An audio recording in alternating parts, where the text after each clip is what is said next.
Hello bankers. तो कैसे हैं आप लोग? I hope you are doing well. तो अगर आप जेआईबी एग्जाम की प्रिपरेशन कर रहे हो तो आज का जो सेशन है वो आपके लिए काफ़ी ज़्यादा इंपॉर्टेंट रहने वाला है, क्योंकि इस सेशन के अंदर हम लोग जेआईबी के एक इंपॉर्टेंट पेपर एएफएम के बारे में पढ़ने वाले हैं। तो इस सेशन को आपको शुरू से लेकर एंड तक ज़रूर देखना है और अपने फ्रेंड्स एंड कलीग्स के साथ भी ज़रूर शेयर करना है, ताकि वो भी इस सेशन का बेनिफिट ले सके। अब फटाफट से आज की सेशन को स्टार्ट करते हैं। तो आज का जो हमारा टॉपिक है वो है टैक्सेशन और इनकम टैक्स। ठीक है, तो इस लेक्चर के अंदर हम लोग टैक्सेशन और इनकम टैक्स से रिलेटेड कुछ इंपॉर्टेंट कॉन्सेप्ट्स और क्वेश्चंस को डिस्कस करने वाले हैं।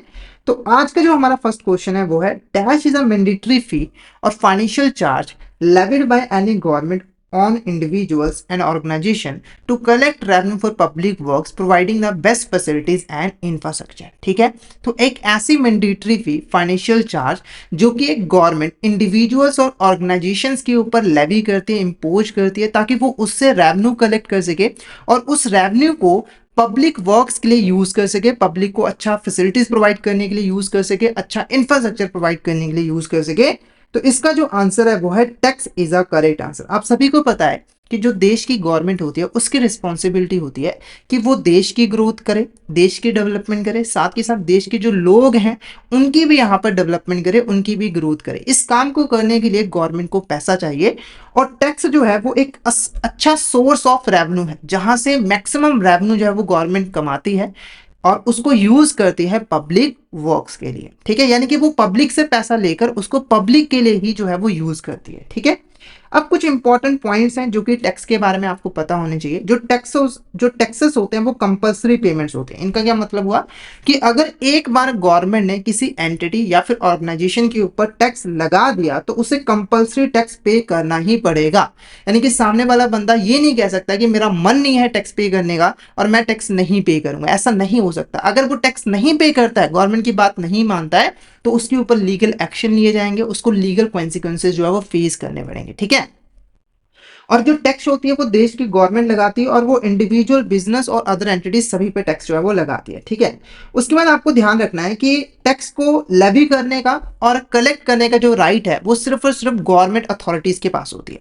यानी कि कोई भी प्राइवेट कंपनी, प्राइवेट इंडिविजुअल जो है वो ना तो टैक्स लगा सकता है, लेवी कर सकता है, ना ही उसको कलेक्ट कर सकता है। सिर्फ और सिर्फ गवर्नमेंट ही देश के अंदर टैक्स लेवी कर सकती है और कलेक्ट कर सकती है। अब ये जो गवर्नमेंट है वो सेंट्रल गवर्नमेंट भी हो सकती है, स्टेट गवर्नमेंट भी हो सकती है और लोकल गवर्नमेंट भी हो सकती है, वो डिपेंड करता है। ठीक है, उसके बाद जो हमारे देश के अंदर जो टैक्स है वो टैक्स लॉज के अकॉर्डिंग ही जो है वो लगाए जाते हैं। हमारा जो कॉन्स्टिट्यूशन है वो कहता है कि अगर गवर्नमेंट कोई भी टैक्स लगाना चाहती है तो उसके लिए उसे पहले एक लॉ एक्ट जो है वो पास करना पड़ेगा। जैसे एग्जाम्पल के लिए इनकम टैक्स ले लीजिए, तो गवर्नमेंट ने इनकम टैक्स लगाना था तो उसके लिए इनकम टैक्स एक्ट 1961 जो है वो पास किया गया था और उस एक्ट के रूल्स एंड रेगुलेशंस के अकॉर्डिंग ही इनकम टैक्स को लेवी किया जाता है और कलेक्ट किया जाता है। ठीक है, तो गवर्नमेंट अगर टैक्स लगाना चाहते हैं तो वो हमेशा टैक्स लॉज और रेगुलेशंस के अकॉर्डिंग ही लगा सकती है। ठीक है, टैक्स लॉज और रेगुलेशंस के अंदर एक टैक्स पेयर के राइट्स, ऑब्लिगेशन जो है वो लिखे होते हैं। साथ ही साथ अगर वो टैक्स लॉज को फॉलो नहीं करता है तो क्या क्या पेनल्टीज उनके ऊपर लग सकती है, क्या क्या फाइन्स लग सकते हैं, क्या क्या लीगल कॉन्सिक्वेंसेज उन्हें फेस करने पड़ सकते हैं, वो सारी चीजें भी जो है वो मेंशन की होती है। ठीक है, उसके बाद टैक्स जो है वो एक अच्छा टूल होता है गवर्नमेंट के हाथों में वेल्थ को रीडिस्ट्रीब्यूट करने के लिए और इनकम इनइक्वालिटी को खत्म करने के लिए। हमारे देश के अंदर बहुत सारे ऐसे लोग हैं जो कि बहुत ज्यादा अमीर हैं और बहुत सारे ऐसे लोग हैं जो कि बहुत ज्यादा गरीब है। तो ये जो इनकम इनइक्वालिटी है इसको कम करने की जो रिस्पॉन्सिबिलिटी है वो गवर्नमेंट की होती है। तो गवर्नमेंट के पास टैक्स जो है वो एक अच्छा टूल होता है, क्योंकि टैक्स के एज पे गवर्नमेंट क्या करती है, ऐसे लोग जिनके पास ज्यादा पैसा उनसे पैसा लेती है और इस पैसे को उन लोगों तक पहुंचाती है जिनके पास कम पैसा होता है, मतलब कि जिनको पैसों की जरूरत होती है। जैसे एग्जाम्पल पे इनकम टैक्स ले लीजिए, तो जो लोग ज्यादा इनकम कमाते हैं उन्हें ज्यादा इनकम टैक्स पे करना पड़ता है। ठीक है, और गवर्नमेंट इनकम टैक्स की हेल्प से उनसे पैसा लेती है, फिर उनको सब्सिडीज और डिफरेंट डिफरेंट स्कीम्स की हेल्प से देश के जो गरीब लोग हैं उन तक उन्हें पहुंचाती है, पैसों को पहुंचाती है, ताकि जो इनकम इनइक्वालिटी है वो यहां पर कम हो सके। ठीक है, और एक और चीज ध्यान में रखनी है कि आप गवर्नमेंट को टैक्स पे करते हो तो बदले में गवर्नमेंट आपको डायरेक्टली कुछ भी नहीं देती है। जैसे नॉर्मली कोई भी ट्रांजेक्शन हो, ठीक है, जैसे आपने कार खरीदी, आपने पैसा पे किया, आपको कार मिली ना, पर टैक्स के केस में ऐसा नहीं होता है। आप ऐसा नहीं कहोगे गवर्नमेंट को कि हमने आपको टैक्स पे किया, आप भी बदले में हमें कुछ पे करिए, ऐसा नहीं होता है।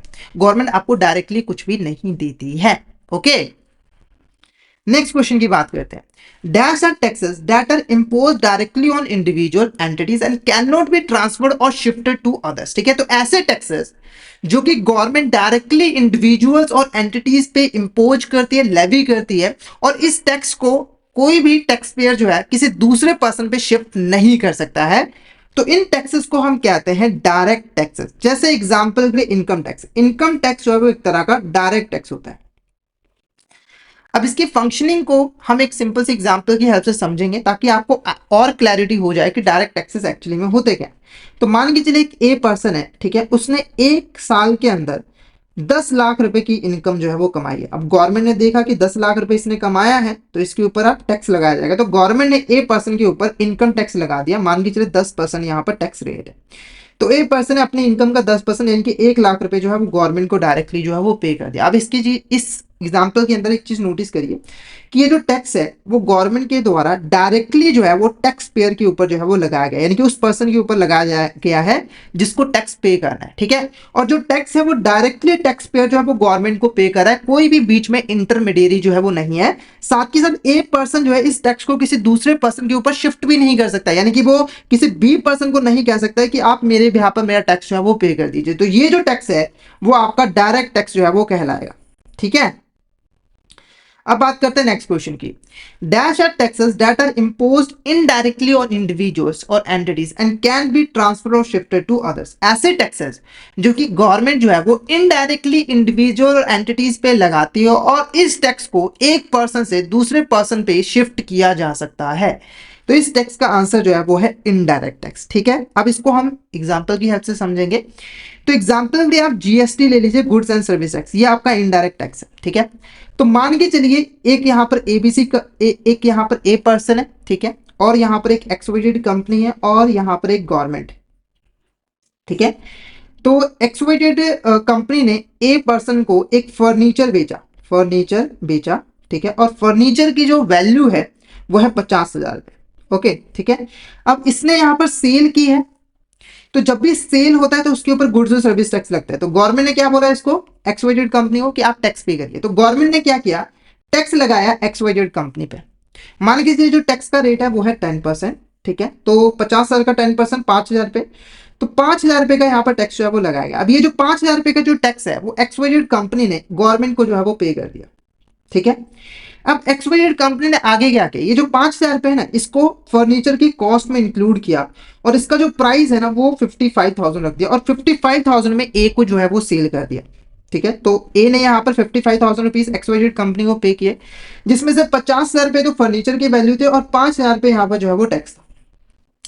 तो ये जो टैक्स है वो इनडायरेक्ट टैक्स है, क्योंकि देखो गवर्नमेंट ने जो टैक्स है ना वो इनडायरेक्टली जो है वो टैक्स पेयर पे लगाया, क्योंकि अल्टीमेटली टैक्स ए पर्सन ने पे किया है, पर गवर्नमेंट ने ए पर्सन के ऊपर टैक्स नहीं लगाया, उसने तो एक्सवाइजेड कंपनी के ऊपर जो है वो टैक्स लगाया। और एक्सवाइजेड कंपनी एक यहाँ पर क्या इंटरमीडिएट है जिसने यहाँ पर टैक्स इससे कलेक्ट किया और गवर्नमेंट को जो है वो पे कर दिया। ठीक है, तो ए ने भी गवर्नमेंट को डायरेक्टली टैक्स नहीं पे किया, इसने एक्सवाइजेड कंपनी को पे किया, फिर इसने जाकर गवर्नमेंट को जो है वो पे किया, इसीलिए हम इसको इनडायरेक्ट टैक्स जो है वो कहते हैं। और इनडायरेक्ट टैक्स की जो बर्डन है उसको हम शिफ्ट कर सकते हैं। जैसे एक्सवाइजेड कंपनी के ऊपर जब टैक्स का बर्डन पड़ा तो उसने टैक्स का बर्डन जो है वो ए पर्सन के ऊपर जो है वो शिफ्ट कर दिया। ठीक है, क्योंकि अल्टीमेटली 5,000 रुपए एक्सवाइजेड कंपनी ने पे किए और वो उसने ए से यहाँ पर वसूल लिए, तो ये आपका एक तरह का इनडायरेक्ट टैक्स जो है वो कहलाएगा। तो हमारे देश के अंदर जितने भी यहाँ पर टैक्सेस है, पूरे वर्ल्ड के अंदर जितने भी टैक्सेस है, उसको हम ब्रॉडली 2 कैटेगरीज में डिवाइड कर सकते हैं। एक होता है आपका डायरेक्ट टैक्स और एक होता है आपका इनडायरेक्ट टैक्स। तो आई होप आपको ये क्वेश्चन से हेल्प से टैक्सेस और उसके टाइप्स जो है वो अच्छे तरीके से क्लियर हो गए होंगे। ओके, नेक्स्ट बात करते हैं। Dash is a tax imposed on individual और business in respect of income profits earned by them. ठीक है, तो एक ऐसा टैक्स जो कि यहाँ पर इंडिविजुअल और बिजनेस की इनकम के ऊपर लगाया जाता है, यानी कि वो जो भी पैसा कमाते हैं उनके ऊपर जो है वो लगाया जाता है। तो इसका जो आंसर है वो है income tax is a correct answer. जैसे मैंने आपको एग्जांपल दी थी कि जो ए पर्सन था उसने एक साल के अंदर 20 लाख रुपए की यहाँ पर इनकम कमाई। ठीक है, तो गवर्नमेंट ने इसके ऊपर यहाँ पर टैक्स पे लगा दिया इसकी इनकम के ऊपर। ठीक है, तो ये जो टैक्स है वो आपका इनकम टैक्स जो है वो कहलाता है और ये एक तरह का डायरेक्ट टैक्स जो है वो होता है। डायरेक्ट टैक्स जो है वो होता है। ओके, कोई डाउट यहां तक? कोई डाउट हो तो आप चैट बॉक्स में मैसेज करके पूछ सकते हो। अब इनकम टैक्स के बारे में कुछ इंपॉर्टेंट पॉइंट जो है वो आपको जैसे पता होनी चाहिए। ठीक है, क्योंकि मेरा ऑब्जेक्टिव ये है कि आपको जो टॉपिक हम कर रहे हैं उसको क्वेश्चन के साथ साथ इंपॉर्टेंट कॉन्सेप्ट भी जो मैं आपको समझा सकूं, ठीक है। तो बात करेंगे इनकम टैक्स से। तो इनकम टैक्स पहले देखो एक सेंट्रल सब्जेक्ट है। इसका मतलब क्या है कि जो इनकम टैक्स है उसको सिर्फ और सिर्फ देश की जो सेंट्रल गवर्नमेंट है वही यहाँ पर लेवी कर सकती है और कलेक्ट कर सकती है। ये हमारा कॉन्स्टिट्यूशन कहता है, हमारा जो संविधान है वो कहता है इनकम टैक्स को सिर्फ और सिर्फ सेंट्रल गवर्नमेंट ही यहाँ पर कलेक्ट और लेवी जो है वो कर सकती है, ठीक है। इनकम टैक्स के ऊपर जो प्रोविजंस एप्लीकेबल होती हैं वो होती है इनकम टैक्स एक्ट 1961 की, यानी कि इनकम टैक्स एक्ट 1961 के जो रूल्स एंड रेगुलेशंस हैं उसके अकॉर्डिंग जो है वो इनकम टैक्स जो है वो लगाया जाता है, ठीक है। और जो टैक्स पेयर है ना वो अपनी एबिलिटी टू पे के हिसाब से जो है वो टैक्स पे करता है। इसका क्या मतलब हुआ, देखो जो इनकम टैक्स है ना वो पर्सन की इनकम के हिसाब से लगाया जाता है। अगर कोई पर्सन कम इनकम कमा रहा है तो उसके ऊपर कम टैक्स लगाया जाता है। कोई पर्सन अगर ज्यादा इनकम कमा रहा है तो उसके ऊपर ज्यादा इनकम टैक्स जो है वो लगाया जाता है। जैसे अगर कोई 1 लाख रुपए कमा रहा है, मान के चलिए, जस्ट एग्जाम्पल है, ठीक है, 1 लाख रुपए कमा रहा है एक साल के अंदर तो उसके ऊपर 5% का, ठीक है। अगर कोई 5 लाख कमा रहा है तो उसके ऊपर 10% का, अगर कोई 10 कमा रहा है तो 20% का, कोई अगर उससे भी ज्यादा कमा रहा है तो उससे भी ज्यादा यहाँ पर टैक्स लगेगा। तो यहाँ पर देखो पर्सन की एबिलिटी टू पे के ऊपर जो है टैक्स जो है वो पे किया जा रहा है। गरीब से कम टैक्स लिया जाएगा, अमीरों से ज्यादा टैक्स जो है वो लिया जाएगा ताकि इस इनकम को रीडिस्ट्रीब्यूट जो है वो किया जा सके। नेक्स्ट बात करते हैं who is referred to an as SSC under the income tax act. तो इनकम टैक्स एक्ट के अंदर एसएससी का क्या मतलब होता है, एसएससी का क्या मतलब, सबसे इंपॉर्टेंट टर्म है। तो इसका जो आंसर है वो है ए पर्सन और एंटिटी लाइबल टू पे इनकम टैक्स, ठीक है। कोई भी ऐसा पर्सन या फिर एंटिटी जिसे इनकम टैक्स के अंदर टैक्स पे करना है वो आपका यहाँ पर एसएससी जो है वो कहलाएगा। ये तो हुआ नॉर्मल लैंग्वेज के अंदर, सिंपल लैंग्वेज के अंदर एसएससी का मतलब वो पर्सन जो कि इनकम टैक्स पे कर रहा है, ठीक है। पर इनकम टैक्स एक्ट के अंदर ना एक ब्रॉडर डेफिनेशन जो है वो दी गई है एसएससी की। उसके अंदर बहुत सारे ऐसे एंटिटीज हैं, पर्सन है जिसको एसएससी में इंक्लूड किया गया है। जैसे देखो एक तो वो पर्सन है जिसे यहाँ पर टैक्स इनकम टैक्स जो है वो पे करना है इनकम टैक्स एक्ट 1961 के अंदर, तो वो एसएससी कहलाएगा, ठीक है। कोई भी ऐसा पर्सन जिसके ऊपर इनकम टैक्स एक्ट 1961 के अंदर कोई भी प्रोसीडिंग चल रही है, कोई भी केस चल रहा है, कुछ भी चल रहा है, ठीक है, यानी कि उनकी इनकम को असेस किया जा रहा है, तो वो भी आपका एसएससी ही कहलाएगा। चाहे वो इनकम टैक्स पे करने के लिए लाइबल है या फिर नहीं है वो मायने नहीं रखता। अगर इनकम टैक्स एक्ट 1961 के अंदर उसकी इनकम को असेस किया जा रहा है या फिर उसके ऊपर कोई प्रोसीडिंग चलाई जा रही है तो वो भी आपका एसएससी ही कहलाएगा। इसके अलावा कोई ऐसा पर्सन है जिसकी इनकम को असेस किया जा रहा है किसी दूसरे पर्सन की इनकम को जानने के लिए, ठीक है, तो वो भी आपका एसएससी ही कहलाएगा। जैसे हस्बैंड वाइफ ले लीजिए, अगर एक हस्बैंड एक वाइफ है तो वाइफ की जो इनकम है वो हस्बैंड की इनकम में ही काउंट हो जाती है। एक हिसाब से नॉर्मल जो हमारा फैमिली सिस्टम चलता है, तो हस्बैंड की इनकम को कैलकुलेट करने के लिए हम वाइफ की इनकम को भी इंक्लूड कर रहे हैं, तो ये भी आप दोनों ही आपके यहाँ पर एसएससी जो है वो कहलाएंगे। इसके अलावा अगर इनकम टैक्स एक्ट के अंदर मान लिया गया है कि कोई पर्सन यहाँ पर एसएससी है तो उसको एसएससी मान लिया जाता है और उसे हम डीम्ड एसएससी जो है वो कहते हैं, ठीक है। और ध्यान में रखना है कि इनकम टैक्स के अंदर जो एसएससी है वो एक पर्सन होता है। पर्सन का मतलब यहाँ पर क्या है, पर्सन या फिर एंटिटी, इसका मतलब कि इनकम टैक्स किसी नॉर्मल ह्यूमन बीइंग जैसे कि कोई इंडिविजुअल हो गया उसके ऊपर भी लगाया जाता है, या फिर कोई कंपनी हो, कोई पार्टनरशिप फॉर्म हो, कोई हिंदू अनडिवाइडेड फैमिली हो, उन सभी के ऊपर जो है वो इनकम टैक्स जो है वो लगाया जाता है, ठीक है। यहां तक क्लियर है। नेक्स्ट बात करते हैं what does previous year refer to in taxation. Taxation के अंदर प्रीवियस ईयर का क्या मतलब होता है, टैक्सेशन के अंदर प्रीवियस ईयर का क्या मतलब होता है। यहां पर हम बात करें इनकम टैक्स एक्ट की, ठीक है, अभी इनकम टैक्स टॉपिक चल रहा है तो इनकम टैक्स की बात हो रही है, ठीक है। तो प्रीवियस ईयर का क्या मतलब होता है, तो इसका जो आंसर है financial year in which income is, देखो नॉर्मल भाषा में प्रीवियस ईयर का मतलब होता है पिछला साल, पर जब हम इनकम टैक्स की बात करते हैं तो वहां पर प्रीवियस ईयर का मतलब वो साल होता है जिसके अंदर पर्सन ने इनकम जो है वो कमाई होती है। हमारा टैक्सेशन सिस्टम काम कैसे करता है इनकम टैक्स का, तो देखो पहले पर्सन इनकम कमाता है फिर उसके ऊपर अगले साल जो है वो टैक्स लगाया जाता है, क्योंकि पहले इनकम कमाएगा बंदा फिर ही ना उसके ऊपर टैक्स लगाया जाएगा, ठीक है। ऐसा थोड़ी है कि एडवांस में टैक्स लगा दिया जाएगा। जैसे मान के चलिए 2018 और 19 फाइनेंशियल ईयर के अंदर एक पर्सन ने काम किया और उसने टोटल 20 लाख रुपए यहाँ पर जो है वो कमाए, ठीक है। तो ये जो साल है जिसके अंदर उसने इनकम को कमाया है वो आपका कहलाता है 2000, वो आपका कहलाता है प्रीवियस है, ठीक है। उसके बाद देखो उसका जो अगला साल होता है, यानी कि प्रीवियस ईयर का जो अगला साल होता है, जैसे कि 2019 और 20, जिस साल के अंदर उसकी इनकम को असेस किया जाता है ताकि उसके ऊपर टैक्स लगाया जा सके, वो आपका कहलाता है असेसमेंट ईयर, ध्यान में रख रहे हैं, जिस साल इनकम कमाई गई है वो हुआ प्रीवियस ईयर, जिस साल इनकम को असेस किया गया है ताकि उसके ऊपर टैक्स लगाया जा सके वो आपका कहलाता है असेसमेंट ईयर। जैसे 2019 और 20 के अंदर गवर्नमेंट ने पता लगाया कि इसने 20 लाख रुपए जो है वो कमाए हैं, तो और इसके ऊपर टैक्स लगाया, तो ये आपका असेसमेंट ईयर होगा। क्या होगा? Assessment year. ओके, तो ये 2 ईयर आपको ध्यान में जो है वो रखना है। अब कई बार ना आपके दिमाग में एक बार कंफ्यूजन हो सकती है, मैं आपको एक एग्जांपल से और अच्छे तरीके से क्लियर करवा देता हूँ कि मान के चलिए आपने 2018 और 19 के अंदर एक इनकम जो है वो कमाई थी, ठीक है, जिसको असेस किया जा रहा है 2024 और 25 के अंदर। तो क्या इस केस में ये प्रीवियस ईयर होगा? क्योंकि ये तो इसका पिछला साल नहीं है, तो मेरा आंसर होगा ये प्रीवियस ईयर होगा। मैंने आपको क्या बोला? पिछला साल नहीं है प्रीवियस ईयर का मतलब, जिस साल इनकम कमाई गई है वो आपका प्रीवियस ईयर होगा। तो इस असेसमेंट ईयर के लिए ये आपका प्रीवियस ईयर होगा, क्योंकि इसके अंदर इस इनकम को असेस किया जा रहा है और टैक्स लगाया जा रहा है। क्लियर है? कोई डाउट हो तो आप चैट बॉक्स में मैसेज करके पूछ सकते हो। अब हम बात करेंगे यहाँ पर हेड्स ऑफ इनकम की। ये बहुत ज्यादा मोस्ट इंपॉर्टेंट टॉपिक है इनकम टैक्स का, हेड्स ऑफ इनकम। देखो हेड्स ऑफ इनकम यहाँ पर क्या होता है, तो जब आप पैसा कमाते हो तो पैसा कमाने के बहुत सारे तरीके होते हैं। जैसे आप जॉब कर सकते हो, आप अपना बिजनेस कर सकते हो, आप अपना कोई प्रोफेशन कर सकते हो, आप अपनी कोई प्रॉपर्टी को सेल कर सकते हो, ठीक है। ये सारे तरीके आपके पास होते हैं। तो ये जो इनकम कमाने के तरीके हैं ना, इसको हमने हेड्स ऑफ इनकम जो है वो बना दिया। तो इनकम टैक्स के अंदर 5 हेड्स ऑफ इनकम, कोई भी पर्सन जो है वो 5 तरीके से ही इनकम जो है वो कमा सकता है। पहला जो हमारा हेड है वो है इनकम फ्रॉम सैलरी। तो एक पर्सन अगर जॉब करता है और जॉब से वो जो भी पैसा कमाता है वो इस हेड के अंदर जो है वो टैक्सेबल होती है। ध्यान में रखना है कि जो रूल्स एंड रेगुलेशंस है इन हेड्स के वो डिफरेंट होते हैं, इसीलिए इनकम को क्लासिफाई करना जरूरी होता है। जैसे अगर मान के चलिए एक ए पर्सन है और बी पर्सन है, तो ए पर्सन बी पर्सन का एम्प्लॉय है, ठीक है, और बी पर्सन एम्प्लॉयर है और उसने अपने एम्प्लॉय को 1 साल के अंदर 12 लाख रुपए जो है वो पे किया, जिसके अंदर सारे बेनिफिट्स आ गए, बोनस, सैलरी, पेंशन सभी आ गए, ठीक है। तो ये जो इनकम है ना ए पर्सन के हैंड में, ये आपका टैक्सेबल होगा इनकम फ्रॉम सैलरी हेड के अंदर। कोई पर्सन जो भी फाइनेंशियल कंपनसेशन रिसीव करता है एक एम्प्लॉयमेंट कॉन्ट्रैक्ट से, यानी कि एम्प्लॉयमेंट रहते हुए, चाहे वो सैलरी या बोनस है, वो टैक्सेबल होता है इनकम फ्रॉम सैलरी के अंदर। उसके बाद आता है आपका यहाँ पर इनकम फ्रॉम हाउस प्रॉपर्टी।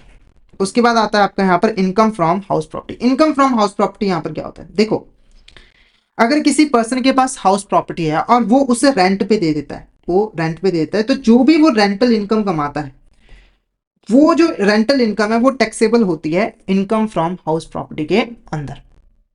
जैसे एग्जाम्पल एक ए पर्सन है, उसके पास एक हाउस था, मान लो 2 हाउस है जिसके अंदर वो एक में रहता था खुद और एक खाली पड़ा था, तो उसने यहाँ पर रेंट पे चढ़ा दिया और हर साल उसको उससे 10 लाख रुपए की रेंटल इनकम जो है वो रिसीव हो रही। तो ये जो इनकम होगी ना वो आपका इनकम फ्रॉम हाउस प्रॉपर्टी में जो है वो आएगा। किस में आएगा? आपका इनकम फ्रॉम हाउस प्रॉपर्टी में जो है वो आएगा। उसके बाद जो तीसरा हेड है वो है आपका यहाँ पर income from profit and gains business और प्रोफेशन, ठीक है। इनकम फ्रॉम प्रॉफिट्स और गेन्स फ्रॉम बिजनेस और प्रोफेशन। तो अगर कोई पर्सन बिजनेस करता है या फिर कोई प्रोफेशन करता है तो उससे जो भी पैसा वो कमाता है वो उस हेड के अंदर जो है वो टैक्सेबल होता है। जैसे अगर मान के चलिए एक एक्सवाइजेड कंपनी है, वो फर्नीचर बनाकर मार्केट में सेल करते हैं, यानी कि बिजनेस करते हैं, तो इससे वो जो भी प्रॉफिट कमाएगा वो यहाँ पर income from profits and gains from business और प्रोफेशन हेड के अंदर जो है वो टैक्सेबल होगा। और ये आपकी एक तरीके से बिजनेस इनकम जो है वो मानी जाएगी, ठीक है, क्योंकि इस हेड के भी 2 यहाँ पर पार्ट्स हैं। दूसरा है प्रोफेशन। अगर कोई प्रोफेशन करता है, कोई मान के चलिए डॉक्टर है या फिर कोई लॉयर है, तो वो एक प्रोफेशन करता है, तो उससे वो जो भी पैसा कमाता है वो भी इसी हेड के अंदर जो है वो टैक्सेबल होता है और उस इनकम को हम प्रोफेशनल इनकम जो है वो मानते हैं, प्रोफेशनल इनकम जो है वो मानते हैं। उसके बाद आता है income from capital gains. Income from capital gains यहाँ पर क्या होता है? देखो एक पर्सन जब अपने कैपिटल एसेट को सेल करता है या फिर ट्रांसफर करता है, जैसे कि रियल एस्टेट हो गया, स्टॉक हो गया, आर्टवर्क हो गया, तो उससे वो जो प्रॉफिट अर्न करता है वो आपका इनकम फ्रॉम कैपिटल गेन के अंदर जो है वो आता है। जैसे एग्जांपल के मान के चलिए एक पर्सन था, उसके पास एक house property, real estate property थी मान के चलिए, उसने जब खरीदा था उसे तो वो थी 5 लाख रुपए की, और जब उसने 5 साल के बाद 5 ईयर्स के बाद उसको सेल किया तो बिकी 10 लाख रुपए की। तो ये जो डिफरेंस है ना 5 लाख रुपए का, ये आपका कैपिटल गेन जो है वो कहलाता है और ये जो है वो income from capital gain head के अंदर जो है वो टैक्सेबल रहता है। क्लियर है आपको? अभी जो कैपिटल गेन होते हैं ना, ये भी यहाँ पर दो तरीके के होते हैं, एक शॉर्ट टर्म कैपिटल गेन होता है और एक लॉन्ग टर्म कैपिटल गेन होता है। वो डिपेंड करता है कि आपने एसेट को कितने टाइम पीरियड के लिए जो है वो होल्ड किया है। डिफरेंट एसेट के लिए डिफरेंट यहाँ पर टाइम पीरियड जो है वो रहता है। एक नॉर्मल बात करें तो अगर किसी पर्सन ने कैपिटल एसेट को 1 साल तक होल्ड करके रखा है, उसके बाद सेल करता है, तो जो कैपिटल गेन होगा वो लॉन्ग टर्म कैपिटल गेन होगा। और अगर कोई पर्सन 1 साल से कम के लिए एसेट को होल्ड करके रखता है और सेल कर देता है, तो उसको शॉर्ट टर्म कैपिटल गेन जो है वो रिसीव होता है। उसके बाद आता है आपका यहाँ पर income from other sources. Income from other sources यहाँ पर क्या होता है, देखो अगर कोई इनकम है वो इन चारों हेड के अंदर जो है वो नहीं आती है, तो वो आ जाती है इनकम फ्रॉम अदर सोर्सेज में। यानी कि कोई भी पैसा हो उसके ऊपर तो टैक्स आपको लगना ही लगना है, कोई भी आप इनकम कमाइए, ठीक है। अगर वो चारों हेड्स में कोई नहीं आ रहा है तो इस हेड के अंदर वो टैक्सेबल हो जाएगा। जैसे एग्जाम्पल के आप मान के चलिए, आपने एक लॉटरी खेली, ठीक है, आपने लॉटरी खेली और आपको 50 लाख रुपए की लॉटरी लग गई, ठीक है। तो ये जो 50 लाख रुपए की लॉटरी है, ये तो ना तो आपने सैलरी से कमाई है, ना ही आपने कोई बिजनेस किया है, और ना ही आपने कोई प्रॉपर्टी सेल किया, और ना ही आपको रेंटल इनकम रिसीव हुई है। तो ये जो इनकम होगी वो आपकी यहाँ पर टैक्सेबल होगी इनकम फ्रॉम अदर सोर्सेज में। कहाँ पे टैक्सेबल होगी ये? इनकम फ्रॉम अदर सोर्सेज में। क्लियर है? आपको कोई डाउट हो तो आप चैट बॉक्स से मैसेज करके पूछ सकते हो, और अगर आपको क्लियर हो गया तो एक मैसेज करके जरूर बता दीजिएगा कि आपको यहाँ तक क्लियर जो है वो हो गया है, ठीक है। नेक्स्ट बात करते हैं, the various items of income refer to the in different clauses of section 10 are excluded from the total income of an SSC, these income are known as. ठीक है, तो देखो हमारा जो सेक्शन 10 है ना इनकम टैक्स का, उसके अंदर कुछ ऐसी इनकम्स हैं जिनके ऊपर इनकम टैक्स नहीं लगता है। यानी कि अगर कोई पर्सन ये इनकम कमाता है ना, तो उसकी जो टोटल इनकम है उसके अंदर इस इनकम को इंक्लूड नहीं किया था। जैसे एग्जांपल के लिए आप मान के चलिए एग्रीकल्चर, कोई पर्सन एग्रीकल्चर से अगर इनकम कमाता है, जैसे एग्रीकल्चर एक्टिविटीज को परफॉर्म करता है, जैसे फसलें उगाता है, तो उससे वो जो इनकम कमाता है उसके ऊपर इनकम टैक्स जो है वो नहीं लगता है, और वो सेक्शन 10 के अंदर जो है वो आता है। तो इन इनकम्स को हम क्या कहते हैं? तो इन इनकम्स को हम कहते हैं एग्जाम्पशन। एग्जाम्पशंस आपका यहाँ पर करेक्ट आंसर जो है वो रहेगा। Exemptions is a correct answer, मतलब कि इनको इनकम टैक्स से एग्जाम्प्ट कर दिया गया है, इनके ऊपर इनकम टैक्स जो है वो लगता ही नहीं है। ओके, इनको डिडक्शन के साथ कंफ्यूज नहीं करना। डिडक्शन और चीज है, एग्जाम्पशन और चीज है, ठीक है। एग्जाम्पशन यानी कि इसके ऊपर इनकम टैक्स लगेगा ही नहीं। डिडक्शंस होती है वो आपके इनकम में से डिडक्ट कर दी जाती है, जिसको हम आगे यहां पर डिस्कस करेंगे। तो एग्जाम्पशन और डिडक्शन में आपको कंफ्यूजन नहीं होनी चाहिए। क्लियर है? आपको कोई डाउट हो चैट बॉक्स में मैसेज करके पूछ सकते हो। नेक्स्ट बात करते हैं, what is the maximum amount of deduction allowed under section 80C। ये हमारा जो क्वेश्चन है वो डिडक्शन के साथ जो है वो रिलेटेड है। पहले हम डिडक्शन को समझते हैं, पहले हम डिडक्शन का मतलब समझेंगे कि डिडक्शन बेसिकली यहां पर होती क्या है। तो देखो कुछ ऐसे एक्सपेंसेस होते हैं या फिर इन्वेस्टमेंट्स होती हैं, अगर आप करते हो तो उसको आप अपनी इनकम में से माइनस कर सकते हो, और उसी को हम यहाँ पर डिडक्शन कहते हैं। जैसे मैं एग्जांपल के आपको समझाता हूं, अगर एक पर्सन है जो कि जॉब करता है, ठीक है, उसने यहाँ पर मान के चलिए 2 लाख रुपए 20 लाख रुपए की जो इनकम है वो कमाई है, 20 लाख की नहीं, मान के चलिए 2 लाख रुपए की इनकम जो है वो कमाई है, ठीक है। अब इसमें से इसने जो है लगभग 50,000 रुपए जो है वो प्रोविडेंट फंड में जो है वो इन्वेस्टमेंट कर दिया, प्रोविडेंट फंड में, अपने प्रोविडेंट फंड में इन्वेस्टमेंट कर दिया। तो गवर्नमेंट यहाँ पे छूट देती है कि ये जो 50,000 रुपए इसने प्रोविडेंट फंड में इन्वेस्ट किया ना, इसको वो अपने टोटल इनकम में से माइनस जो है वो कर सकते हैं, टोटल इनकम में से माइनस जो है वो कर सकते हैं। यानी कि अब उसकी जो टोटल इनकम होगी वो सिर्फ और सिर्फ 1,50,000 रुपए की, और उसे जो टैक्स पे करना पड़ेगा वो 1,50,000 रुपए के ऊपर ही यहाँ पर जो है वो टैक्स पे करना पड़ेगा। तो ये जो चीज है उसको हम डिडक्शन कहते हैं। पहले आपकी टोटल इनकम कैलकुलेट की, फिर उसके अंदर कुछ ऐसे इन्वेस्टमेंट थे जो कि आप डिडक्ट कर सकते हो। अगर आप करते हो, जैसे प्रोविडेंट फंड में आपने इन्वेस्टमेंट किए, तो उसको आप अपने टोटल इनकम में से जो है वो माइनस कर सकते हो, और जो रिमेनिंग इनकम बची है उसके ऊपर आप इनकम टैक्स जो है वो पे कर सकते हो। तो क्वेश्चन पूछ रहा है कि सेक्शन 80C के अंदर आपको मैक्सिमम कितने यहाँ पर डिडक्शन जो मिल सकती है, तो इसका जो आंसर है वो है 1,50,000 रुपए, ठीक है। तो यानी कि आपको इनकम टैक्स के अंदर सेक्शन 80C के अंदर टोटल जो डिडक्शन है वो 1,50,000 रुपए की जो है वो मिल सकती है, ठीक है।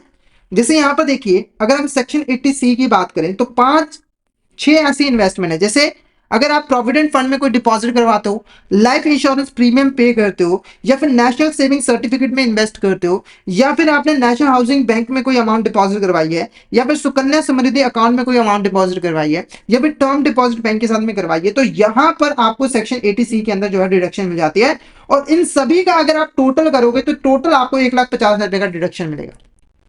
ऐसा नहीं है कि आपको 50,000 रुपए का प्रोविडेंट फंड में डिडक्शन मिल गया, फिर उसके बाद 1 लाख रुपए का लाइफ इंश्योरेंस पे डिडक्शन मिल गया, फिर 1 लाख रुपए का आपको आगे नेशनल सेविंग सर्टिफिकेट में डिडक्शन मिल गया। तो ऐसा पॉसिबल नहीं हो सकता, टोटल मिलाया जाएगा और टोटल आपको 1,50,000 रुपए का ही डिडक्शन मिलेगा, इससे ज्यादा का नहीं मिल सकता है। क्लियर है आपको यहां तक? ये था आपका यहाँ पे डिडक्शन। बाकी सेक्शन 80C के अलावा जो हमारा सेक्शन 80 ट्रिपल सी है, उसके अंदर भी आपको डिडक्शन मिल जाती है अगर आप पेंशन फंड में जो है कंट्रीब्यूट करते हैं। सेक्शन 80E के अंदर अगर आप आपने स्टडीज के लिए कोई लोन लिया था और उसके ऊपर आप इंटरेस्ट पे कर रहे हो, तो वो इंटरेस्ट का डिडक्शन आपको जो है मिल जाता है सेक्शन 80E के अंदर। उसके बाद अगर आपने कोई इलेक्ट्रिक व्हीकल परचेज किया था और उसकी रिपेमेंट कर रहे हो, तो वो भी आपका यहाँ पर डिडक्टेबल रहता है। ठीक है, ठीक है। अगर यहाँ पर कोई सर्टन फंड्स या चैरिटेबल इंस्ट्रूमेंट में आपने डोनेशन दिए, तो वो भी यहाँ पर डिडक्टेबल रहता है सेक्शन 80G के अंदर। ओके, नेक्स्ट जो हमारा टॉपिक है वो है टीडीएस। ये काफी इंपॉर्टेंट कॉन्सेप्ट है इनकम टैक्स के अंदर, ये इनकम टैक्स का ही एक इंपॉर्टेंट कॉन्सेप्ट है, ये ध्यान में रखना है। टीडीएस की फुल फॉर्म है टैक्स डिडक्टेड एट सोर्स। क्या है? Tax deducted at source. इसका मतलब क्या होता है? देखो, ये एक ऐसा मैकेनिज्म होता है जिसका यूज करके जो गवर्नमेंट होती है वो एडवांस में इनकम टैक्स जो है वो कलेक्ट करती है इंडिविजुअल्स और एंटिटीज से। कैसे? एग्जाम्पल से आपको समझाता हूं। तो देखो, हमारे देश के अंदर कुछ ऐसी पेमेंट्स हैं या सर्विसेज हैं जिसके ऊपर टीडीएस जो है वो लगता है। जैसे मान के चलिए कंसल्टेंसी सर्विसेज, उसके ऊपर टीडीएस लगता है। तो एक ए पर्सन है, उसने यहाँ पर एक एबीसी कंपनी को कंसल्टेंसी सर्विसेज जो है वो प्रोवाइड की। ठीक है, मान के चलिए कोई टेक्निकल सर्विस यहाँ पर प्रोवाइड की। ठीक है, तो एबीसी कंपनी को ए को यहाँ पर 50,000 रुपए की पेमेंट जो है वो करनी है, जिसके ऊपर 5,000 रुपए का इनकम टैक्स बनता है। ठीक है, तो टीडीएस के अंदर एबीसी क्या करेगी, यानी कि जो यहाँ पर पेमेंट कर रहा है वो ना, इस पेमेंट में से ये जो टैक्स की अमाउंट है वो पहले ही डिडक्ट कर लेगी, यानी कि 5,000 रुपए पहले ही डिडक्ट कर लेगी। और जो रिमेनिंग अमाउंट है 45,000 रुपीज, ये यहाँ पर पे ही, यानी कि उस पर्सन को कंपनी जो है वो पे कर देगी। ठीक है, और ये जो 5,000 रुपए एबीसी कंपनी ने यहाँ पे डिडक्ट किए, ये डायरेक्टली जो है वो गवर्नमेंट को पे कर देगी। ये 5,000 रुपए आपका टैक्स डिडक्टेड एट सोर्स है। तो आप देख सकते हो कि एडवांस में ही गवर्नमेंट जो है वो टैक्स, इनकम टैक्स जो है वो कलेक्ट कर रही है इंडिविजुअल से। तो इस मैकेनिज्म के अंदर होता क्या है, तो वो पर्सन या फिर एंटिटी जो कि यहाँ पर पेमेंट कर रही है और उसके ऊपर टीडीएस अगर एप्लीकेबल है, तो वो क्या करेगी, जो टैक्स की परसेंटेज होती है उसको पेमेंट में से डिडक्ट कर लेगी और बाकी का जो अमाउंट है वो यहाँ पर पे को जो है वो पे कर देगी। ठीक है, और जो टैक्स उसने डिडक्ट किया है वो गवर्नमेंट को जो है वो पे कर देगी। जो टीडीएस होती है वो बहुत सारी पेमेंट्स के ऊपर जो है वो एप्लीकेबल होती है, जैसे कि salary, interest, rent, professional fees, dividend, इन सभी के ऊपर जो है वो एप्लीकेबल होती है। ठीक है, तो यहां पर हम बात करेंगे नेचर ऑफ पेमेंट की, सेक्शंस की और थ्रेशोल्ड लिमिट की, फिर टीडीएस रेट कितना है, वो सारी चीजें हम यहाँ पर डिस्कस जो है वो करेंगे। तो पहले बात करते हैं सेक्शन 192A की। तो अगर यहाँ पर मान के चलिए प्रोविडेंट फंड के ऊपर आपने यहाँ पर कोई भी पेमेंट जो है वो की थी, ठीक है, और मतलब कि अगर मान के चलिए कि जो एम्प्लॉय है उसको प्रोविडेंट फंड का पैसा जो है वो मिल रहा है, ठीक है, तो वो जो पैसा होगा वो एम्प्लॉय के इनकम होगी और उसके ऊपर टैक्स लगाया जाएगा। तो थ्रेश होल्ड 50,000 है और टीडीएस का रेट जो है वो 10% है। ठीक है, अगर सिक्योरिटीज पे इंटरेस्ट मिल रहा है तो वो भी इनकम है, वहां पर थ्रेश होल्ड लिमिट जो है वो 2500 की है और जो टीडीएस रेट है वो 10% का है। फिर उसके बाद सेक्शन 194, उसका नाम है, उस अगर आपको कोई डिविडेंड मिलता है तो उसकी जो थ्रेश होल्ड लिमिट है वो 5,000 रुपये है और जो टीडीएस रेट है वो 10% का है। उसके बाद आपने लॉटरी से कोई चीज विन की है, क्रॉसवर्ड पजल से या फिर गेम्स से, है ना, तो वहां पर जो थ्रेशोल्ड लिमिट है वो 10,000 रुपये की है और 30% का टीडीएस रेट है। उसके बाद सेक्शन 194EE की अगर हम बात करें, तो अगर यहाँ पर नेशनल सेविंग स्कीम के अंदर कोई पेमेंट की गई है, आपने डिपॉजिट करवाया है, आपको मिला है पैसा, तो 2,500 रुपये थ्रेशोल्ड है, 10% का टीडीएस रेट है। कमीशन ऑन ब्रोकरेज 15,000 रुपये थ्रेशोल्ड है, 5% टीडीएस रेट है। और सम पेवेड टुवर्ड्स फीस और टेक्निकल सर्विस, अगर टेक्निकल सर्विसेज है तो वहां पर जो थ्रेशोल्ड लिमिट है वो 30,000 रुपये है और 2% का यहाँ पर टीडीएस रेट जो है होगा।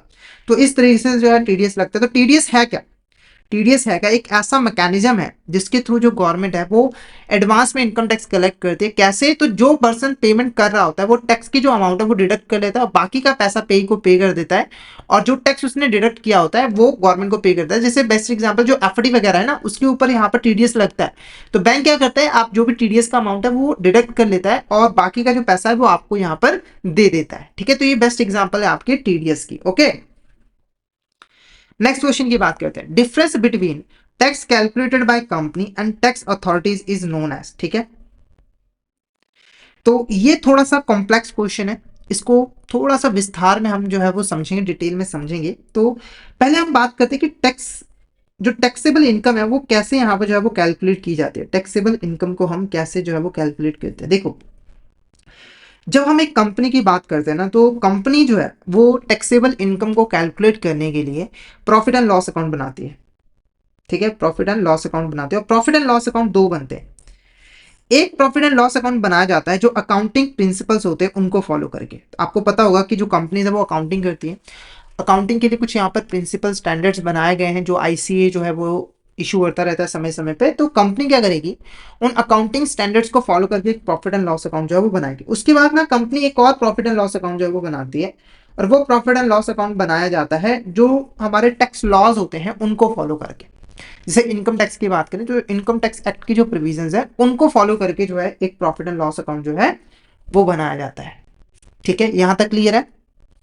कई बार क्या होता है कि जब हम अकाउंटिंग स्टैंडर्ड को फॉलो करके प्रॉफिट एंड लॉस अकाउंट बनाते हैं, ठीक है, तो वहां पर जो आपका टैक्सेबल इनकम निकल कर आता है, और जो प्रॉफिट एंड लॉस अकाउंट आप टैक्स अथॉरिटीज की जो लॉज है उनको फॉलो करके बनाते हो, उसकी जो टैक्सेबल इनकम होता है वो डिफरेंट रहता है।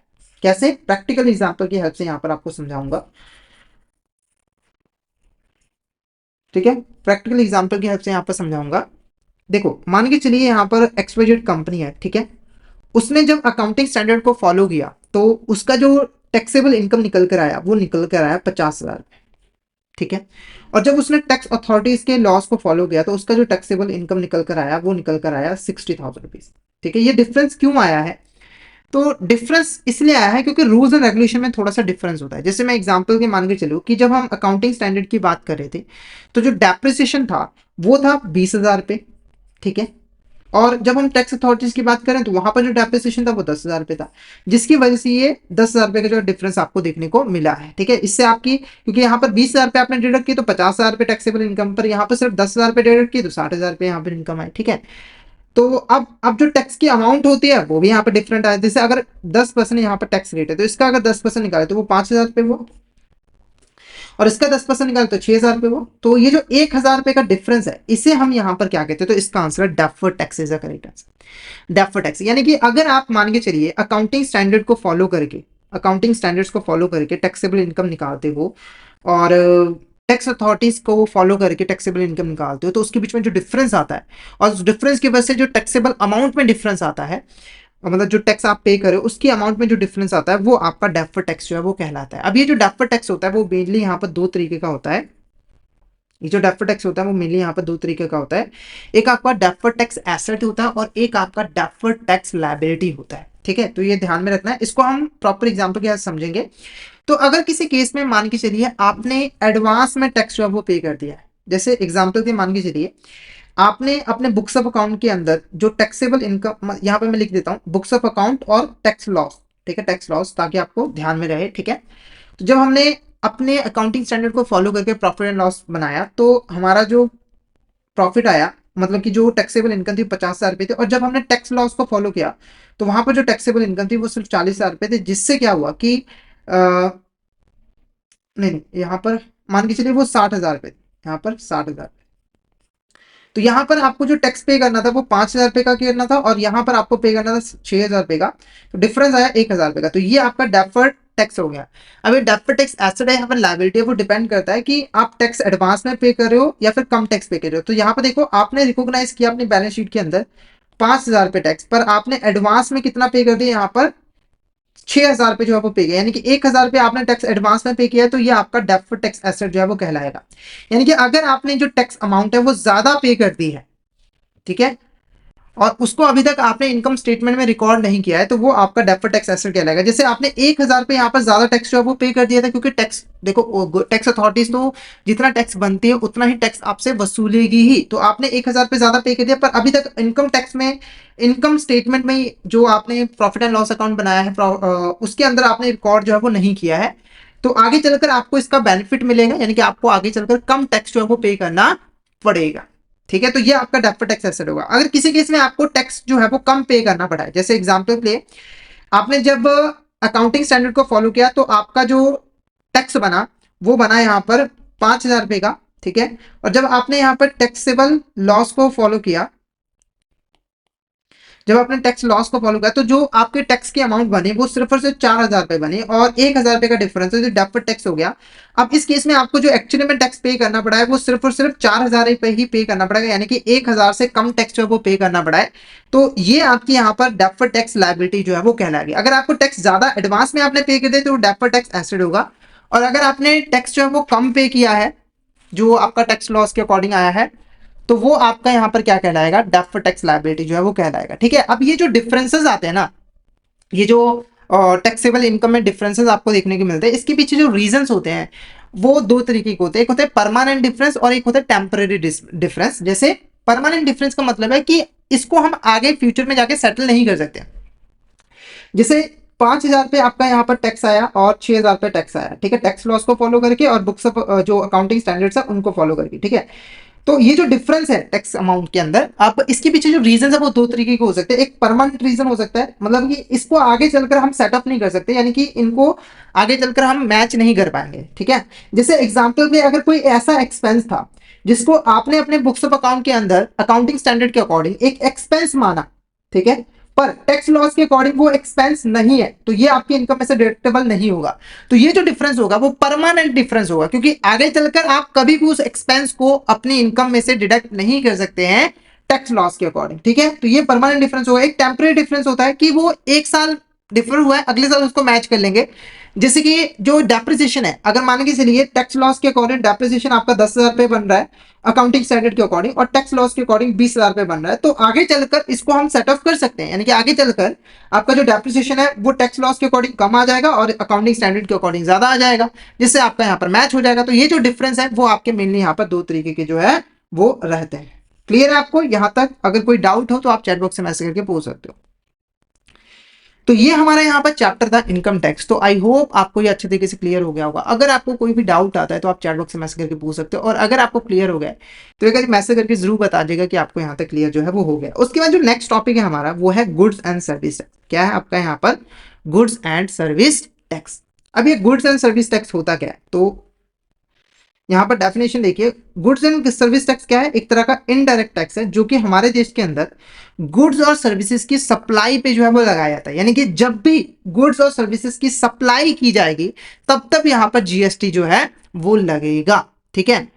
अब सप्लाई का क्या मतलब है, तो देखो जीएसटी का जो एक्ट है उसके अंदर सप्लाई की यहाँ पर डेफिनेशन दी गई है। तो सप्लाई में क्या क्या चीजें आती है? Sale, transfer, barter, exchange, licence, rental, lease, disposal, ये सारी की सारी जो चीजें हैं वो आपका यहाँ पर सप्लाई के अंदर हो जाता है। यानी कि इनमें से कोई भी अगर चीज की जाती है, सेल की जाती है, ट्रांसफर की जाती है, बार्टर किया जाता है, एक्सचेंज किया जाता है, तो उसके ऊपर जो है वो जीएसटी लगाया जाएगा। क्लियर है आपको यहां तक? अब हम एक केस स्टडी डिस्कस करेंगे जो कि जीएसटी के साथ रिलेटेड है। केस स्टडी देखो, Swanky Shirts is a clothing manufacturer based in Punjab, India. They sell their shirts directly to consumers and to other businesses in bulk across India. Swanky Shirts annual turnover is 18 lakh. तो एक Swanky Shirts है जो कि clothing manufacturer है जो कि पंजाब के अंदर ऑपरेट करता है। तो वो अपनी शर्ट्स को डायरेक्टली कंज्यूमर्स और अदर बिजनेसेस को पूरे इंडिया में जो है वो सेल करता है, और इसके जो एनुअल टर्नओवर है वो 18 लाख रुपए। तो इस केस स्टडी के बेसिस पे आपको क्वेश्चंस के आंसर करने हैं। तो फर्स्ट क्वेश्चन देखो, Swanky Shirts gives sample worth 10,000 for 5,000 to fashion blogger for review. Does this transaction qualifies as supply under the GST? तो स्वेंकी शर्ट्स ने 10,000 की जो शर्ट्स है वो 5,000 रुपए में फैशन ब्लॉगर को दी ताकि वो उसका रिव्यू कर सके। तो ये क्या ये ट्रांजेक्शन सप्लाई के अंदर आती है? तो इसका जो आंसर रहेगा yes, it qualifies as supply. क्यों? क्योंकि देखो जो स्वेंकी शर्ट्स है उसने 10,000 की जो शर्ट्स है वो 5,000 के ऊपर फैशन ब्लॉगर को सेल की है और डिस्काउंट पे सेल की है। तो ये आपका सेल की कैटेगरी में ही आएगा, और सेल जो है वो सप्लाई के अंदर इंक्लूड की गई है, तो इसे हम सप्लाई मानेंगे और इसके ऊपर जीएसटी जो है वो एप्लीकेबल होगा। इसलिए इसका आंसर होगा yes, it qualifies as supply. Next देखो, Swanky Shirts annual turnover is 18 lakh, are the required to register for GST? Swanky Shirts के जो एनुअल टर्नओवर है वो 18 लाख रुपए है, क्या उन्हें जीएसटी के अंदर रजिस्ट्रेशन करवाने की जरूरत है? तो इसका आंसर होगा no, they are not required to register for GST. क्यों? क्योंकि देखो जीएसटी के अंदर रजिस्ट्रेशन करवाने के लिए एक थ्रेशोल्ड लिमिट होती है। एनुअल टर्नओवर की। अगर हम गुड्स की बात करें तो अगर आप गुड्स में डील करते हो तो अगर आपकी जो एनुअल टर्नओवर है वो 40 लाख रुपए से एक्सीड कर जाती है, तब आपको कंपलसरी जीएसटी के अंदर जो है वो रजिस्ट्रेशन करवानी पड़ती है, अदरवाइज नहीं। तो यहाँ पर देखो जो स्वेंकी शर्ट्स है वो गुड्स में डील करता है और उसकी जो एनुअल टर्नओवर है वो 18 लाख रुपए यानी कि 40 लाख रुपए से कम, तो उसे जीएसटी के अंदर रजिस्ट्रेशन करवाने की जरूरत नहीं है। हालांकि अगर वो चाहे तो अपनी मर्जी से जीएसटी के अंदर रजिस्ट्रेशन जो है वो करवा सकता है। अगर हम सर्विसेज की बात करें तो सर्विसेज केस में जो थ्रेशोल्ड लिमिट है वो 20 लाख रुपए, यानी कि अगर आप सर्विसेज में डील करते हो और आपका जो टर्नओवर है वो 20 लाख रुपए से एक्सीड कर जाता है, तो उस केस में आपको कंपलसरी जीएसटी के अंदर रजिस्ट्रेशन करवानी पड़ेगी। अब हम कंपोनेंट्स ऑफ जीएसटी की बात करेंगे। पहला इंपॉर्टेंट कंपोनेंट है सेंट्रल जीएसटी, जिसको हम सीजीएसटी कहते हैं। इसको सेंट्रल गवर्नमेंट लेवी करती है और इसको कलेक्ट भी सेंट्रल गवर्नमेंट ही करती है और एक अच्छा खासा इनकम सोर्स होता है सेंट्रल गवर्नमेंट के लिए। उसके बाद है स्टेट जीएसटी, जिसको हम एसजीएसटी कहते हैं। ये जो लेवी करती है वो स्टेट गवर्नमेंट करती है और जो इनकम होती है उसे कलेक्ट भी स्टेट गवर्नमेंट ही कहते हैं और ये एक अच्छा खासा इनकम सोर्स होता है स्टेट गवर्नमेंट के लिए। उसके बाद आता है इंटीग्रेटेड जीएसटी, इसको सेंट्रल गवर्नमेंट लेवी करती है, कलेक्ट भी सेंट्रल गवर्नमेंट करती है, पर जो पैसा होता है वो सेंट्रल और स्टेट गवर्नमेंट के बीच में डिवाइड किया था, अपोर्शन किया था। इसके अलावा एक यूटीजीएसटी होता है। यूटीजीएसटी जो है वो बेसिकली सिर्फ यूनियन टेरिटरी के अंदर एप्लीकेबल होता है। ये जो टैक्स है वो यूनियन टेरिटरी के अंदर ही जो है वो एप्लीकेबल होता है। सेंट्रल गवर्नमेंट ही इसको यहाँ पर लेवी करती है और कलेक्ट जो है वो करती है। ओके, तो ये कंपोनेंट है हमारे यहाँ पर जीएसटी के। अब ये इतने सारे कंपोनेंट क्यों हैं, तो देखो जो जीएसटी है वो यहाँ पर अलग अलग तरीके से जो है वो लगाई जाती है गुड्स और सर्विसेज की सप्लाई के ऊपर। देखो जब हम सप्लाई की बात करते हैं, तो सप्लाई जो है वो दो तरह की होती है। एक होती है इंट्रा स्टेट सप्लाई और एक होती है इंटर स्टेट सप्लाई। अगर हम इंट्रा स्टेट्स की बात करें तो अगर एक ही स्टेट के अंदर गुड्स और सर्विसेज की सप्लाई की जा रही है तो वो आपका इंट्रा स्टेट सप्लाई कहलाता है। जैसे अगर मान के चले ए और बी है, ए ने बी को गुड्स बेची और दोनों ही पंजाब में रहते हैं, तो ये जो सप्लाई है वो एक ही स्टेट के अंदर की जा रही है, तो ये आपका इंट्रा स्टेट सप्लाई होगा। और इसके ऊपर जो जीएसटी लगाई जाएगी वो सीजीएसटी और एसजीएसटी एक साथ जो है वो लगाई जाएगी। जैसे अगर रेट है 18%, तो 9% सीजीएसटी लगाई जाएगी और 9% जो है वो एसजीएसटी जो है वो लगाई जाएगी, यानी कि इंट्रा स्टेट सप्लाई के ऊपर सीजीएसटी एसजीएसटी एक साथ ही जो है वो लगाई जाएगी। उसके बाद है इंटर स्टेट सप्लाई क्या होती है, अगर गुड्स और सर्विसेज की जो सप्लाई है वो एक स्टेट से दूसरे स्टेट में हो रही है। जैसे ए ने बी को गुड्स यहाँ पर सेल किए हैं, ए जो है वो पंजाब का है, बी जो है वो हरियाणा का है, तो यहाँ पर एक स्टेट से दूसरे स्टेट में गुड्स की सप्लाई की जा रही है, तो ये इंटर स्टेट सप्लाई होगा। और इंटर स्टेट सप्लाई के ऊपर आईजीएसटी जो है वो लगाया जाता है और सिर्फ आईजीएसटी लगाया जाता है। जैसे 18% रेट है तो 18% टैक्स जो है वो लग जाएगा, ठीक है। इसीलिए ये कंपोनेंट जो है वो बनाए गए हैं। अगर यूटीजीएसटी में सप्लाई होता है, जैसे एक ही दिल्ली में अगर सप्लाई होती है तो वहां पर एसजीएसटी की जगह पर यूटीजीएसटी जो है लग जाता है, यानी कि सीजीएसटी और यूटीजीएसटी जो है वो एक साथ में लगाया जाता है, ठीक है। नेक्स्ट क्वेश्चन की बात करते हैं। Swanky Shirts receive a bulk order for shirts from a clothing store in Chennai and Swanky Shirt deliver order successfully. How will their interstate supply be treated under GST and which tax is applicable? देखो Swanky Shirts ने चेन्नई यानी कि तमिलनाडु के अंदर shirts को deliver जो है वो किया है, तो ये एक इंटरस्टेट सप्लाई है और इंटरस्टेट सप्लाई होती है तो उसके ऊपर इंटीग्रेटेड जीएसटी जो है वो एप्लीकेबल होता है, यानी कि आईजीएसटी जो है यहाँ पर एप्लीकेबल जो है वो रहेगा, आईजीएसटी जो है वो एप्लीकेबल होगा। क्लियर है आपको? कोई डाउट हो तो आप चैट बॉक्स में मैसेज करके पूछ सकते हो और क्लियर हो गया तो कभी मैसेज करके जरूर बता दीजिएगा कि आपको यहाँ तक क्लियर है। उसके बाद देखो next question. At the end of quarter, Swanky Shirts paid total input tax is 20 lakhs and total output tax liability is 25 lakhs. How will they determine their final GST liability for the quarter? ठीक है, देखो यहाँ पर आपको कुछ important points हैं जिनके बारे में आपको पता होना है। सबसे पहले इनपुट टैक्स के बारे में पता होना चाहिए। इनपुट टैक्स क्या होता है? देखो जब आप कोई प्रोडक्ट बनाते हो या फिर कोई सर्विस प्रोवाइड करते हो तो पहले आपको रॉ मटेरियल की जरूरत होती है, इनपुट की जरूरत होती है। जैसे अगर आप शर्ट्स बना रहे हो शर्ट्स बना रहे हो तो उसके लिए आपको पहले रॉ मटेरियल चाहिए होगा, जैसे कि कपड़ा चाहिए होगा, सुई धागा चाहिए होगा, ठीक है, ये वगैरह वगैरह, कलर चाहिए होगा, है ना। तो आप जब रॉ मटेरियल खरीदते हो ना तो वो आपका कहलाता है इनपुट। और जो आप इनपुट पे टैक्स पे करते हो, यानी कि आप जब रॉ मटेरियल खरीदोगे तो इसके ऊपर आपको टैक्स पे करना पड़ेगा, वो आपका कहलाता है इनपुट टैक्स। उसके बाद फाइनली जब आप फाइनल प्रोडक्ट बना लेते हो, जैसे इस रॉ मटेरियल का यूज करके आपने फाइनली शर्ट बना ली, तो ये कहलाएगा आपका आउटपुट। और जब आप इसकी सेल करोगे तो उसके ऊपर जो आप टैक्स पे करोगे वो होगा आउटपुट टैक्स, ठीक है। जीएसटी की सबसे बड़ी खासियत क्या है कि आपको यहाँ पर इनपुट टैक्स क्रेडिट मिल जाता है। इनपुट टैक्स क्रेडिट क्या होता है, तो गवर्नमेंट आपको कहती है कि आपने जो पहले इनपुट टैक्स पे किया हुआ है ना, आपने जो इनपुट टैक्स पे किया हुआ है उसको आप अपने आउटपुट टैक्स में से माइनस कर सकते हो और रिमेनिंग अमाउंट सिर्फ हमें पे कर सकते हो। जैसे कि एग्जांपल के लिए अगर आपका आउटपुट टैक्स 25 लाख रुपए का और इनपुट टैक्स 20 लाख का है, तो आप इसे माइनस कर दीजिए और बाकी का जो 5 लाख रुपए है वो हमें यहाँ पे जो है वो पे कर दीजिए, ठीक है। तो 20 लाख का आपको इनपुट टैक्स क्रेडिट जो है वो मिल जाएगा।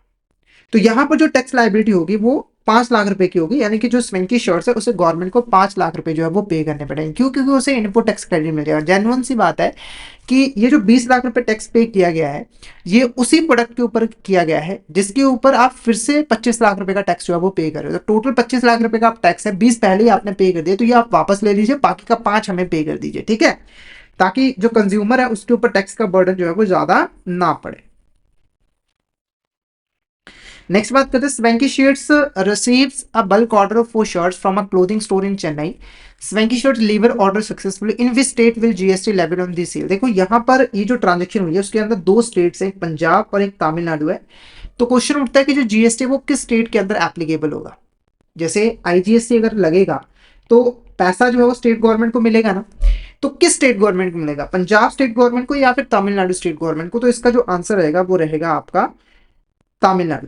क्यों? क्योंकि देखो जो जीएसटी ना वो डेस्टिनेशन बेस्ड टैक्स है, यानी कि फाइनल डेस्टिनेशन जो गुड्स की रहेगी उस जगह पर ही जीएसटी लगेगा। देखो फाइनली जो डिलीवर की गई है गुड्स वो पंजाब से की गई है, पहुंची कहां पे, उसकी फाइनल डेस्टिनेशन क्या है, तमिलनाडु है, चेन्नई है ना। तो तमिलनाडु गवर्नमेंट यहाँ पर टैक्स जो है वो लगाएगी, यानी पैसा जो है वो तमिलनाडु गवर्नमेंट को जो है वो मिलेगा। तो यहाँ पर आंसर भी आप देख सकते हो कि वो स्टेट जहां पर क्लोथिंग स्टोर लोकेटेड है, यानी कि तमिलनाडु, वहां पर जीएसटी जो है वो एप्लीकेबल होगा। क्लियर है आपको? यहां तक कोई डाउट हो आप चैट बॉक्स में पूछ सकते हो। उसके बाद देखो GST rates applicable on goods और सर्विसेज आर। जीएसटी रेट्स यहाँ पर कौन कौन से हैं, तो जीएसटी को 4 टायर स्ट्रक्चर जो है वो बोला जाता है। मान ली यहाँ पे 4 रेट्स हैं, 5%, 12%, 18% और 28%। 0% तो मान के चले जो एग्जाम्प्ट है वो आ गया, ठीक है। तो ये यहाँ पर बेसिकली जीएसटी की रेट्स हैं जो कि एप्लीकेबल हैं गुड्स और सर्विसेज के ऊपर, ठीक है। मतलब कि कोई जैसे नेसेसरी की गुड्स है तो उसके ऊपर 5% होगा, कोई लग्जरी गुड्स है तो उसके ऊपर 28% का होगा, ताकि थोड़ा सा बर्डन जो है वो गरीबों के ऊपर टैक्स का जो है वो कम किया जा सके, ठीक है।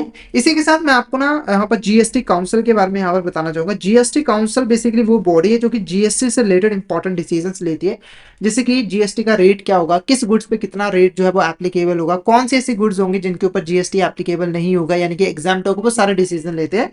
और उनके जो हेड होते हैं यानी कि चेयरमैन होते हैं वो बेसिकली यूनियन फाइनेंस मिनिस्टर होते हैं। ये बात आपने ध्यान में रखनी है, यूनियन फाइनेंस नेटवर्क, ठीक है।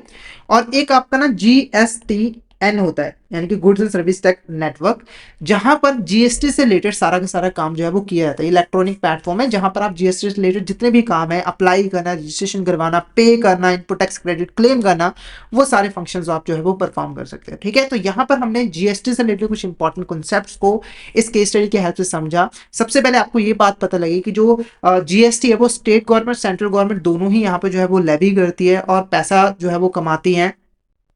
जीएसटी एक डेस्टिनेशन बेस्ड टैक्स है, यानी कि जो फाइनल डेस्टिनेशन होगी वहां पर ही जीएसटी जो है वो एप्लीकेबल होगा। 4 रेट्स हैं जीएसटी के अंदर डिफरेंट डिफरेंट प्रोडक्ट और सर्विसेज के ऊपर जो है वो एप्लीकेबल रहते हैं, ठीक है। इंटरस्टेट और इंट्रास्टेट सप्लाई के बारे में पढ़ा। तो कोई डाउट हो तो आप चैट बॉक्स में पूछ सकते हो, ताकि आपका कोई डाउट जो है वो रिमेनिंग ना रह जाए। और क्लियर हो गया तो एक मैसेज करके जरूर बता दीजिएगा कि आपको यहाँ तक क्लियर जो है वो हो गया है। और अगर आप सिस्टमैटिक वे में एएफएम सब्जेक्ट की प्रिपरेशन करना चाहते हो तो आप हमारे कोर्सेज में एनरोल कर सकते हो, जहां पर हम आपको प्रोवाइड करवाते हैं क्वेश्चन वीडियोस जो कि हमारे हिंदी और इंग्लिश लैंग्वेज के मिक्स में अवेलेबल होते हैं। इसी के साथ हम आपको mock test, mega mock test भी प्रोवाइड करते हैं, जिनकी हेल्प से आप इजीली रिवीजन कर सकते हो। और ये जो हमारी लाइव क्लास होती है वो आपको रिकॉर्डेड फॉर्म में मिल जाती है। तो अगर आप सिस्टमैटिक वे में एएफएम सब्जेक्ट की प्रिपरेशन करना चाहते हो तो बिना किसी देरी के हमारे कोर्सेज में एनरोल कर लीजिए। हमारे जो कोर्सेज है वो इजिली एक्सेसिबल है, आपको हमारे app play store, app store दोनों ही जगहों पर मिल जाएंगे। आपको जस्ट टाइप करना है लर्निंग सेशन IBF एग्जाम और इन ऐप के थ्रू आप हमारे कोर्सेज में एनरोल जो है वो कर सकते हो। अगर आप अभी हमारे कोर्स में एनरोल करते हो तो आपको लगभग 82% का ऑफ मिल जाएगा हमारे कोर्सेज पे, जिसके लिए आपको कूपन कोड यूज़ करना होगा KUNDN। तो इस कूपन कोड का यूज़ करके आप फटाफट से हमारे कोर्स में एनरोल कर लीजिए और टेलीग्राम चैनल को जरूर ज्वाइन कर लीजिएगा, क्योंकि हम इसमें एग्जाम से रिलेटेड, क्लासेस रिलेटेड जितने भी इंपॉर्टेंट अपडेट्स हैं वो डालते रहते हैं। और अगर आपको भी किसी भी तरह की क्वेरी आती है तो आप इस चैनल पर मैसेज कर सकते हो। तो फटाफट से हमारे टेलीग्राम चैनल को ज्वाइन कर लीजिए ताकि कोई इंपॉर्टेंट अपडेट आपसे मिस ना हो जाए। इसका लिंक आपको वीडियो के डिस्क्रिप्शन बॉक्स में मिल जाएगा, ठीक है। तो यहाँ पर आज का जो सेशन है वो हम यहाँ पर ओवर करते हैं। तो आई होप आज का जो सेशन है वो आपको अच्छा लगा होगा, आपको टैक्सेस के बारे में अच्छी नॉलेज हो गई होगी। तो अगर सेशन अच्छा लगे तो सेशन को लाइक कर देना, हमारे चैनल को सब्सक्राइब करना और शेयर जरूर कर देना अपने फ्रेंड्स एंड कलीग्स के साथ, ताकि वो भी इस सेशन का बेनिफिट जो है वो ले सके। तो आज के लिए इतना ही, मिलते हैं नेक्स्ट क्लास में। और ध्यान रखिएगा 2 जनवरी से हमारे AFM के न्यू फ्रेश लाइव सेशन जो है वो स्टार्ट होने जा रहे हैं, तो उनको जरूर यहाँ पर ज्वाइन करिएगा ताकि आप AFM की प्रिपरेशन अच्छे तरीके से कर सकें। तो again thank you so much everyone, मिलते हैं नेक्स्ट क्लास में।